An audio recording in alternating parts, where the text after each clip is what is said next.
Good morning. Look what I've got hot off the press. The brochure for the coronation. Cameron Walker, is it called a brochure? An official souvenir programme. It's a programme, it's not a brochure. Yeah. But this is real history, the first coronation since 1953. And how do they refer to Camilla in there? Well, they refer to her as Queen Camilla. There is no mention of the Queen Consort. We're always led to believe that perhaps after the coronation we would be referring to her as the Queen and Queen Camilla rather than the Queen Consort. And it looks like the printing press, they've jumped the gun a bit on that one. But Charles was always going to have, his wife was always going to be his Queen.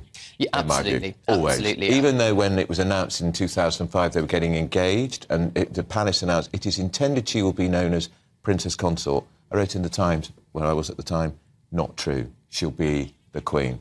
I think it was a kind of a subtle way to kind of bring her into the public to make sure that the public were happy with the term Queen Consort. And it was only 8 years after the death of Diana. And what they couldn't call her, of course, was the Princess of Wales. Yes, and if you remember back in February 2022, the late Queen's Accession Day message, she said it was her sincere wish that Camilla would one day be known as Queen Consort. Yeah. As soon as the Queen died, the first Buckingham Palace statement announcing the Queen's death referred to the King and Queen Consort. And we have seen this gradual transition to the acceptance of Queen Camilla, and that is what we all get. There's adverts in it, Cameron. Yeah. I didn't quite expect that. Making money, aren't they? Here, I think. They want to make it cost-effective. Yeah, it's got Land Rover, Hackett, Marks and Spencer's, Burberry. They're sort of quite poshish brands, aren't they? There's, you know... Yeah, brands that are used by the royals. Exactly. Yeah, so brands with the royal warrants. Yeah. I'm also told that this programme, that some of the profits of it are very much going to charity. So it's not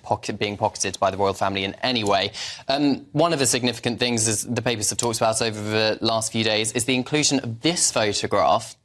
Harry, Meghan, the then Duke and Duchess of Cambridge, their 3 children, and Charles and Camilla as well, taken in 2018 by the royal photographer Chris Jackson. 5 years ago. 5 years ago. Looks like very happy families in that photograph, doesn't it? Yeah. Not so very happy family behind the scenes, as Harry speaks about at length in his memoir. This would have been post-baby brain comments from Meghan, reported baby brain comments, which reportedly upset the Duchess of Cambridge. So there was falling out, perhaps over bridesmaids' dresses as well, and all of that. But I think it's interesting that the King has chosen, because, of course, he would have had to have signed this off, because it's the official Buckingham Palace programme, that he has chosen a picture of Harry and Meghan to be featured in it.